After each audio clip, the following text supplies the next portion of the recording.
I heard a psychiatrist once say that it takes 50 years to get over the first 5 years of your life. And I wouldn't say I ever overcome them all. I'd say that a lot of them I've learned to manage or to regulate. So after I dropped out of school, I went to business college, and a 1-year course that I was supposed to complete took me 2 years because I had another 2 major knee surgeries during that time. Torn posterior cruciate ligament, the cartilage got ripped and I had to have that taken out. So that was another setback. And then I started in real estate. And real estate was really good for me because I wasn't being judged on my IQ. I wasn't being tested, tick this box, answer that question by homeowners.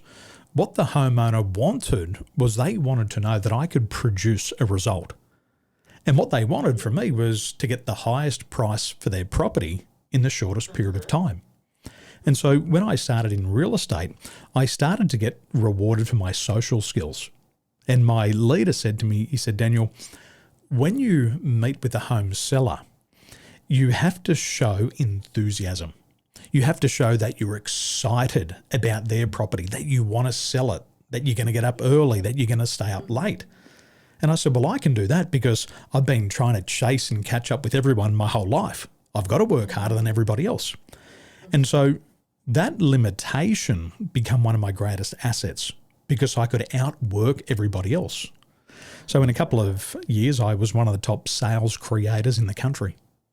So what I learned from that was to focus on my strengths and move away from the weaknesses, because you can spend a whole life trying to correct your weaknesses, but you'll only get better at them because what you focus on grows. Why not just look at your strengths and expand those?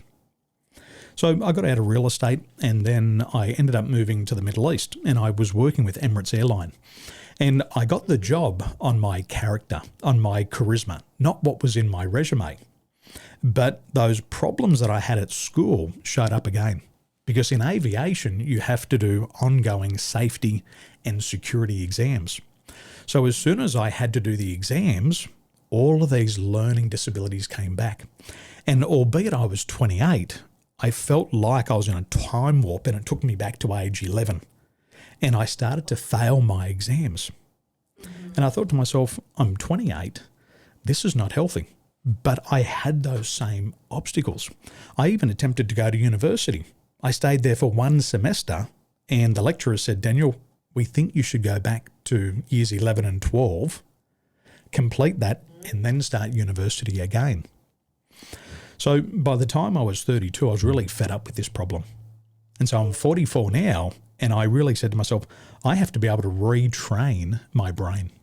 If I want to keep up and play with everybody in business, I've got to overcome these problems. So I started to do a lot of personal development.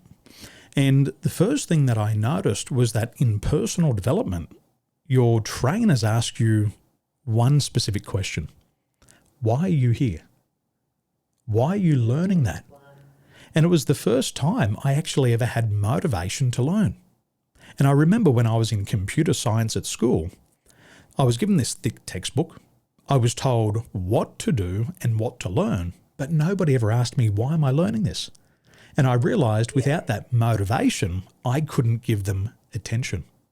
So I started to retrain my brain, and that was a breakthrough. I had reasons to learn. I had relevance with content. Trainers showed me how to apply it and get a practical result. And after I got the result, I could ask questions. And then I discovered whole brain learning. And so from 32 to 44, yes, I changed my brain, but I also changed the results that I had in my life. It was a huge breakthrough.